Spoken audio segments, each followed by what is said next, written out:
Dans cette vidéo, on va traiter la loi de la conservation de la masse. Pour cela, on prépare les outils nécessaires à réaliser l'expérience suivante. On a besoin d'un plateau métallique, le fer en poudre, le soufre en poudre, une balance électronique, un aimant et un bec Bunsen. On commence l'expérience en mettant la balance en marche en appuyant sur le bouton ON. On pose un papier sur la balance et on appuie sur le bouton TAR pour remettre l'indicateur de la balance à 0. Puis on mesure 4 grammes de soufre.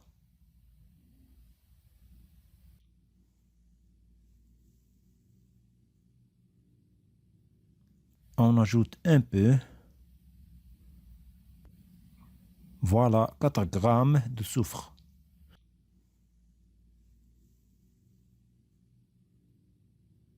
On va répéter la même chose pour mesurer 7 grammes de fer. On pose sur la balance un papier et on appuie sur le bouton TAR et on mesure 7 grammes de fer. On ajoute un peu. Voilà aussi 7 grammes de fer.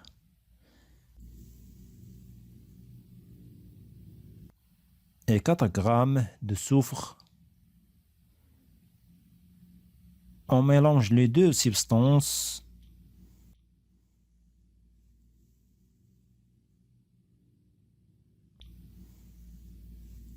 On mélange bien les deux substances.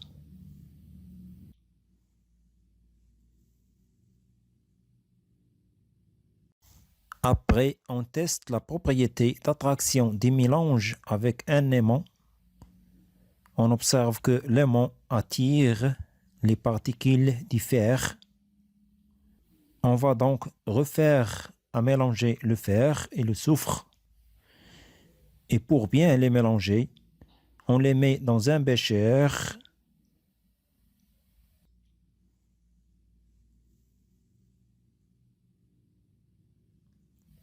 Et on mélange bien le soufre avec le fer.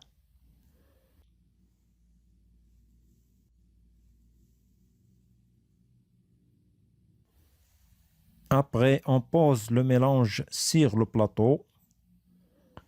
On a le choix de l'étaler sous forme d'une ligne.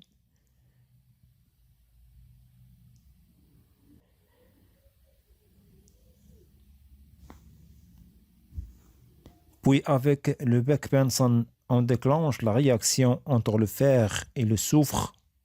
On chauffe uniquement l'extrémité du mélange jusqu'à qu'il soit incandescent. Puis on arrête le chauffage par bec Bunsen. On observe que l'incandescence se propage à travers tout le mélange, c'est-à-dire la réaction chimique s'effectue entre le fer et le soufre.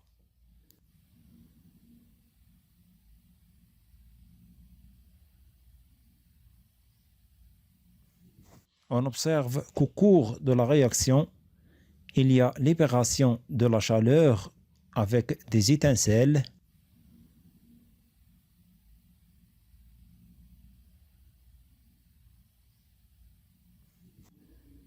Observons la réaction jusqu'à la fin.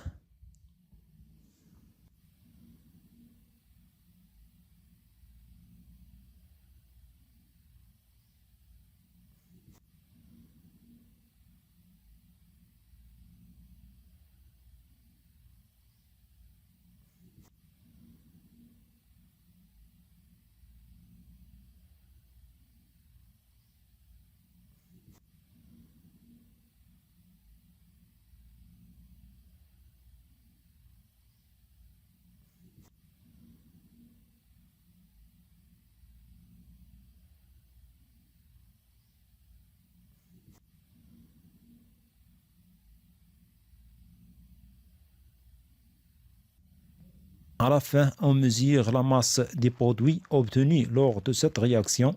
On obtient, comme on observe, 11 grammes. On va essayer de tester à nouveau la propriété d'attraction de ce corps obtenu par l'aimant. On observe bien qu'il n'y a pas d'attraction, c'est-à-dire le fer qu'on a eu au départ est disparu avec le soufre.